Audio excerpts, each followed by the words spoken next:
Nós vamos conversar aqui sobre uma questão de direito do consumidor relacionada à aquisição de imóvel na planta. Muitas vezes o consumidor, de repente por alguma adversidade, não consegue realizar o pagamento das suas parcelas, das prestações, e ao mesmo tempo ele se sente desamparado e com medo de perder todo o valor que ele já empregou naquele bem, naquele patrimônio, e sair com prejuízo imensurável. Então nós vamos conversar hoje com o Dr. Leonardo Godoy sobre essa questão.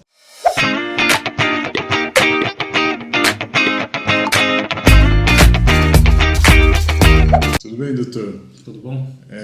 Bom, como o doutor disse, nós vamos tratar hoje sobre uma situação que acaba ocorrendo bastante. A pessoa que adquire um imóvel na planta, no decorrer do contrato, por vários motivos, pode ser que a pessoa não tenha mais como continuar com esse contrato. Então, são basicamente duas possibilidades. A primeira possibilidade é quando, por culpa da construtora, o consumidor, o adquirente do imóvel, ele não tem mais interesse em continuar com este contrato. Pode ocorrer, por exemplo, um atraso na obra que excede um mínimo razoável ou qualquer outro motivo que venha a ocorrer no transcorrer do contrato que acaba possibilitando o consumidor de requerer a rescisão do contrato. Nessa hipótese, o consumidor ele tem o direito de receber de volta todas as parcelas que ele pagou devidamente corrigidas. Ou seja, como ocorreu a rescisão por culpa da construtora, o consumidor tem direito então a receber o valor integral do que ele pagou, devidamente corrigido e em uma única parcela. Doutor, só uma questão. Em que hipóteses, por exemplo, acontece uma situação em que essa rescisão do contrato aí, da aquisição do imóvel ocorre por culpa da construtora? Assim? Que exemplos assim que nós podemos mencionar para se situar? Bom, doutor, pode ocorrer várias hipóteses. Por exemplo, um atraso excessivo na entrega do imóvel. Por exemplo, o consumidor adquiriu o imóvel numa determinada data e no transcorrer de 2 anos a construtora sequer deu início às obras.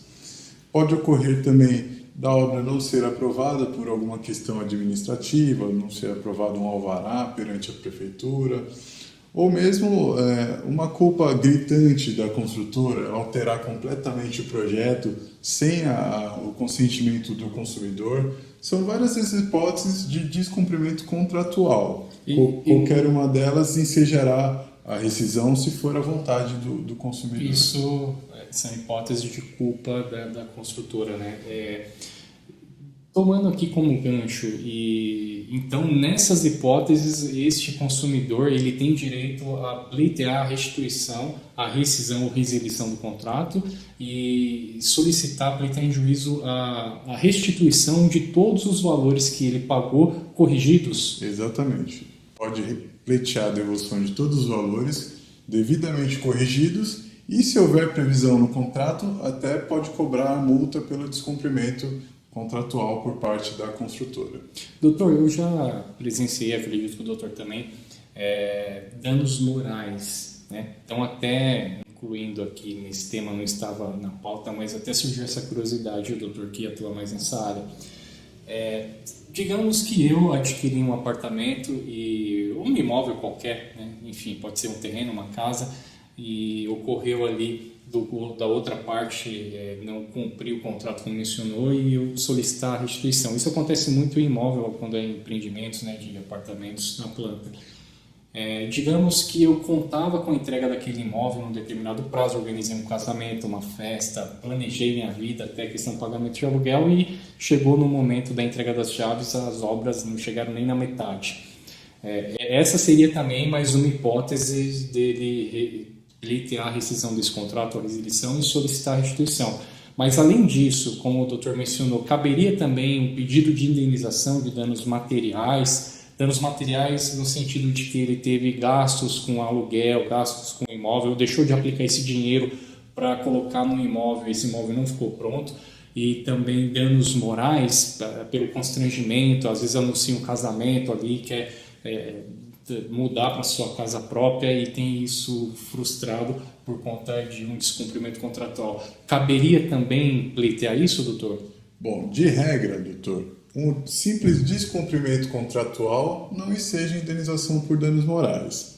Então, vamos dizer que o simples atraso ou um descumprimento de uma cláusula por parte da construtora não ensejaria, numa primeira análise, a indenização por danos morais. Entretanto, nos exemplos que o senhor deu, e isso deve ser analisado caso a caso, se ocorrer concretamente um ato ilícito que seria o descumprimento contratual e desse ato ilícito decorrer um dano ao consumidor, seja por conta de compromissos financeiros ou até de ordem psicológica, aí englobaria também o dano moral, está configurada a hipótese de responsabilidade civil da construtora.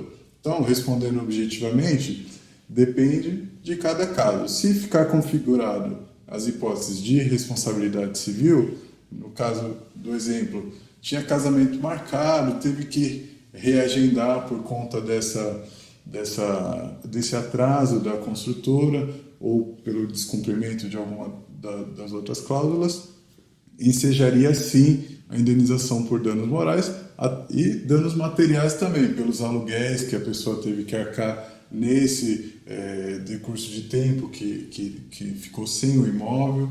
Então, caso a caso será analisado, mas se houver um prejuízo por conta do descumprimento contratual, certamente a pessoa deverá pleitear uma indenização por danos materiais, danos morais, até para ver a sua situação justamente indenizada.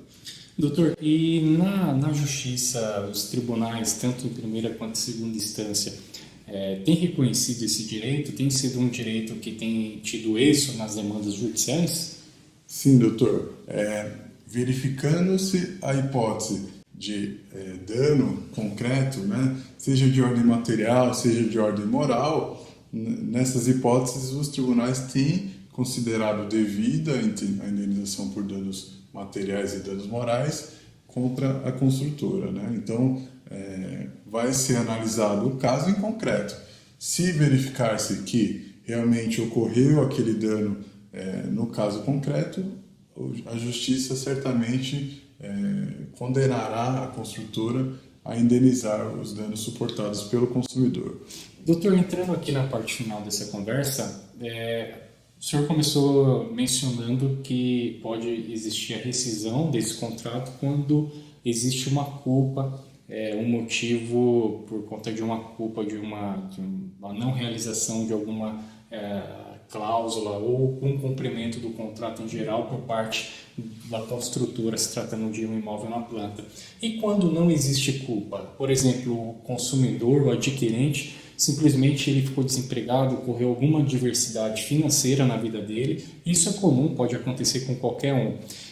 Só que ele tem todo o seu dinheiro empregado naquele empreendimento. Ele trabalhou, ele criou uma reserva, investiu e por alguma adversidade ficou sem recursos para continuar pagando e arcar com aquele débito.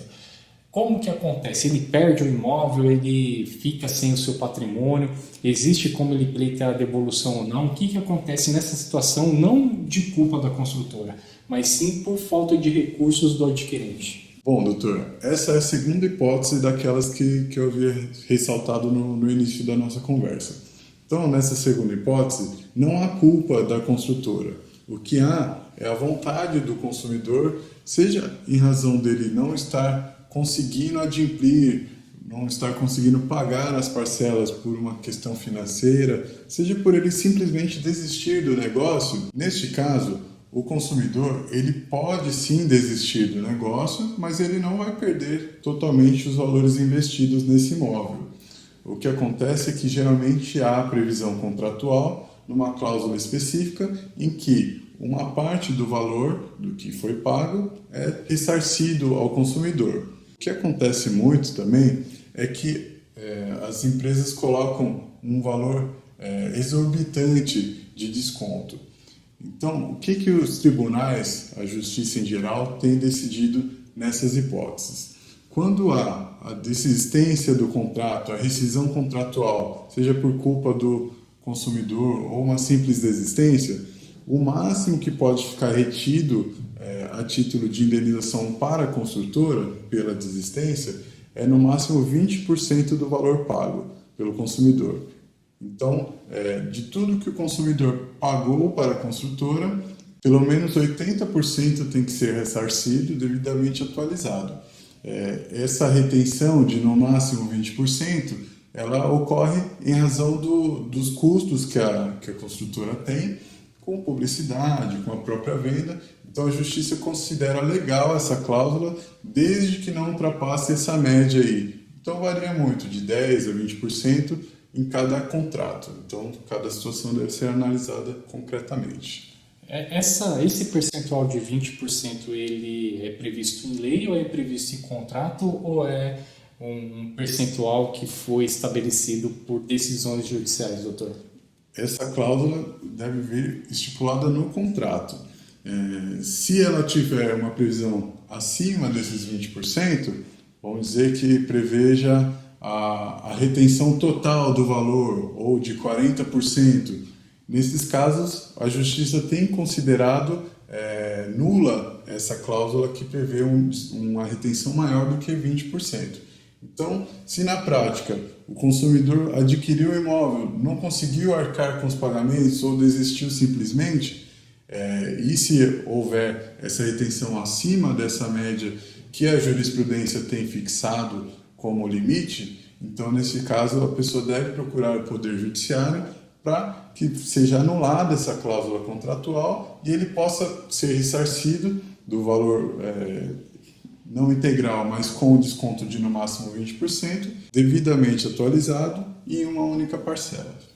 Doutor, então ficou bem claro, na hipótese, existem duas hipóteses aí mencionadas. A primeira é aquela em que houve uma culpa, um descumprimento do contrato por parte da construtora, né, do vendedor, e aí esse consumidor ele pode pedir a restituição total corrigida do valor, além, é claro que, como o doutor esclareceu, dependendo do caso concreto, se provar mesmo que houve danos materiais e morais, ele também pode pleitear uma indenização dessa natureza. E a outra hipótese que o doutor acabou de esclarecer é que se não houve culpa da construtora, mas o consumidor teve alguma adversidade financeira, ele recebe o montante que ele pagou com desconto de um percentual de até 20%, que fica aí para suprir as despesas da construtora. E havendo qualquer cláusula que venha violar ou venha empregar um percentual maior, essa cláusula é considerada nula, né? Muito interessante esse tema, acredito que vai ajudar bastante gente que se encontra nessa situação, principalmente no momento de crise, e que é bem necessário aí ter um esclarecimento adequado para procurar uma ajuda adequada e solicitar aí um valor que, afinal de contas, é um patrimônio com valor vultuoso que a pessoa programa a sua vida para isso e quando acontece uma adversidade tem que ter um mecanismo de ao menos recuperar parte desse valor, doutor.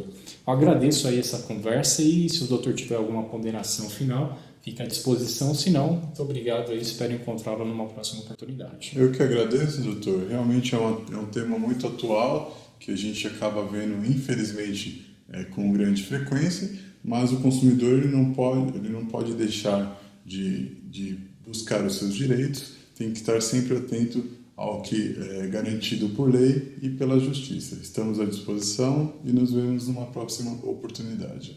Idoso, basta a pessoa ter, homem ou mulher, 65 anos de idade completos e não possuir renda. Essa questão da renda é polêmica, nós já... Continuação ou não do depósito de fundo de garantia em caso de aposentadoria por invalidez. Perfeito. Existe uma discussão, uma polêmica em relação a esta questão, inclusive...